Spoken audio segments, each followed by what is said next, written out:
ஜோதிட சொந்தங்களுக்கு வணக்கம். 2026ஆம் ஆண்டு இந்த ஆங்கில புத்தாண்டுல மகர ராசி மகர லக்னக்காரர்கள் எந்தெந்த விடயங்களிலெல்லாம் கூடுதல் விழிப்புணர்வோடு உஷாராக இருக்க வேண்டும் சொல்லி பார்க்கலாம். இந்த 2026ஆம் ஆண்டை பொறுத்த வரைக்கும் ராசிநாதன் சனி பகவான் 3ஆம் இடத்தில் அமர்ந்திருக்கிறார்.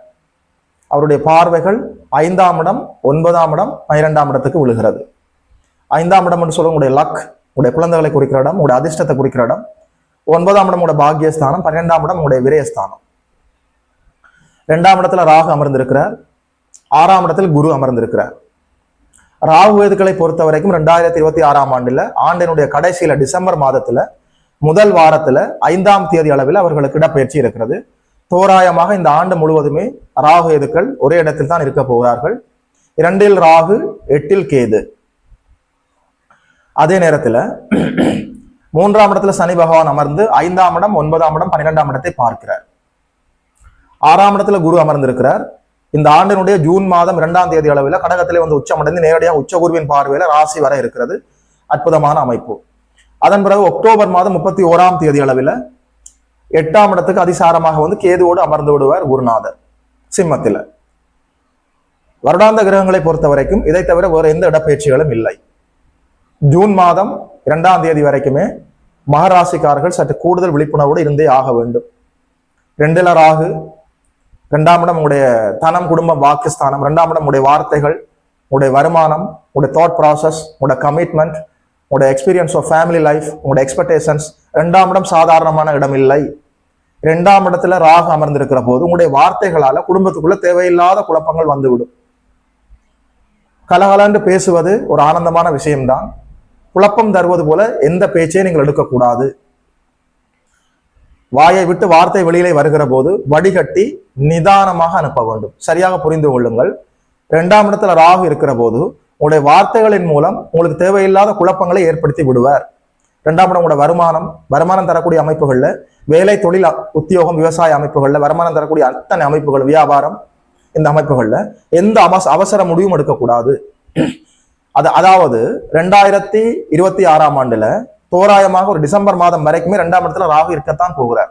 8இல் கேது அமர்ந்திருக்கிறார்.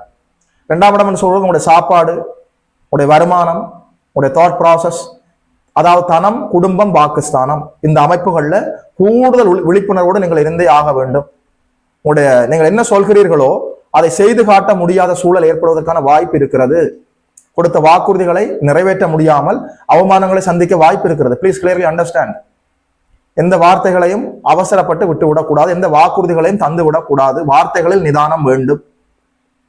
குடும்பத்துக்குள்ள ஏதாவது குழப்பங்கள் ஏற்பட்டால், ஏதாவது மனக்கசப்புகள் ஏற்பட்டால், ஏதாவது அசௌகரியங்கள் ஏற்பட்டால் குடும்ப அங்கத்தவர்கள் நீங்கள் உங்களுக்குள்ள பேசி தீர்த்து கொள்ள வேண்டும். 3வது மனிதர்களை உள்ளுக்குள்ள பஞ்சாயத்துக்கு விடக்கூடாது. குடும்பத்துக்குள்ள தேவையில்லாத குழப்பங்களை ஏற்படுத்தி விடுவார்கள். 3வது மனிதர்களால குடும்பத்துக்குள்ள குழப்பம் வர காத்திருக்கிறது. Please clearly understand. எதுவாக இருந்தாலும் குடும்ப அங்கத்தவர்கள் ஒருவர் சற்று கோபமாக பேசுகிறார்களா, நீங்கள் அமைதியாக இருங்கள், இதுவும் கடந்து போகும். Please clearly understand. 8ஆம் இடம் என்று சொல்கிற போது உங்களுடைய மாங்கல்ய ஸ்தானம், திடீர் அதிர்ஷ்ட வாய்ப்புகள், ஆயுள் பாவகம். 8ஆம் இடத்துல கேது அமர்ந்திருக்கிறார். 8ஆம் இடம் சுபத்துவமாக செயல்பட்டால் திடீர் அதிர்ஷ்ட வாய்ப்புகள், உடல் ஆரோக்கியம் ஏற்படுவது, ஆயுள் அதிகரிப்பது எல்லாமே இருக்கிறது. 8ஆம் இடம் பாபத்துவமாக செயல்பட்டால் கடன், நோய் எதிர்ப்பு, ருணம், ரோகம், சத்துரு செயல்பட ஆரம்பித்து விடும். 8ஆம் இடம் நல்ல இடம் இல்லை. கடன், நோய், எதிரி, வம்பு, வழக்கு, அவமானம், ஜெயில், சிறை, விபத்து, கேவலம், அசிங்கம், ஒரு மனிதனுக்கு என்னென்னலாம் தேவையில்லையோ எல்லாமே 8ஆம் இடம். இந்த ஆண்டு முழுவதுமே தோராயமாக டிசம்பர் மாதம் முழுவதுமே 8ஆம் இடம் செயல்பட இருக்கிறது. பிளீஸ் உஷாராக இருக்க வேண்டும். தேவையில்லாத கடன் கொடுக்கல் வாங்கல்ல தேவையில்லாமல் ஈடுபடக்கூடாது. பணம் கொடுக்கல் வாங்கல்ல உஷாராக இருக்க வேண்டும். தேவையில்லாமல் எதிரிகளை சம்பாதித்து விடக்கூடாது. உங்களுடைய பேச்சால தேவையில்லாமல் எதிரிகளை சம்பாதித்து விடக்கூடாது. உடல் ஆரோக்கியத்தை பார்த்து கொள்ள வேண்டும். சனியினுடைய பார்வை நேரடியாக 5ஆம் இடத்துக்கு 3ஆம் பார்வையாக 5ஆம் இடத்தை பார்க்கிறார். 5ஆம் இடம் உங்களுடைய அதிர்ஷ்ட பாவகம். உங்களுடைய பிடிவாதத்தால, உங்களுடைய கோபத்தால அதிர்ஷ்ட வாய்ப்புகளை தட்டி விட்டு விடக்கூடாது. குழந்தைகள் விஷயத்துல கோபத்தில், அவசரத்துல எந்த முடிவும் எடுக்கக்கூடாது. குழந்தைகளுடைய உடல் ஆரோக்கியத்தை பார்த்து கொள்ள வேண்டும். பூர்வ புண்ணிய ஸ்தானம் 5ஆம் இடம். 9ஆம் இடம் என்று சொல்கிறது பாக்கியஸ்தானம், உங்களுடைய தந்தையை குறிக்கிற இடம். அப்பா விடயத்துல நீங்கள் 2-3 படி விட்டு கொடுத்து போவது நல்லது. அப்பாவினுடைய உடல் ஆரோக்கியத்தை பார்த்து கொள்ள வேண்டும்.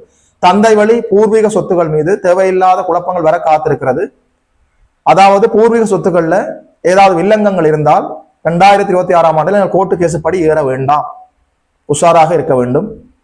இந்த ஆண்டு முழுவதுமே 12ஆம் இடம் செயல்பட காத்திருக்கிறது. 12ஆம் இடம் என்று சொல்கிற போது விரயஸ்தானம், அயனஸ்தானம், அயன சயன போகஸ்தானம். இந்த ஆண்டு முழுவதுமே அசுப விரயங்கள் ஏதாவது நடக்க காத்திருக்கிறது. பிளீஸ் உஷாராக இருக்க வேண்டும். தேவையில்லாத செலவுகளை இழுத்து போட்டு விடக்கூடாது. செலவு செய்த பிறகுதான் தெரிய வரும் தேவையில்லாத வீண் விரயமாகி விட்டதே என்று. Please clearly understand. 2ஆம் இடம் வருமான ஸ்தானம், 12ஆம் இடம் விரயஸ்தானம். வருமானத்திலையும் தடை இருக்குது. 2ஆம் இடத்துல ராகு இருக்கிறார். 12ஆம் இடம் சனியின் பார்வையில் இருக்கிறது. தேவையில்லாத வீண் விரயங்கள் இருக்கிறது. வார்த்தைகள்ல நிதானம் வேணும். தேவையில்லாத வீண் அசௌகரியங்களை தவிர்ப்பது நல்லது. சந்திரன் என்று சொல்கிற போது மனோகாரகன் சந்திரன். உடைய எண்ணங்கள் எல்லாமே சந்திரன் தான். சந்திரன் எங்கே நிற்கிறாரோ அதான் உங்களுடைய ராசி.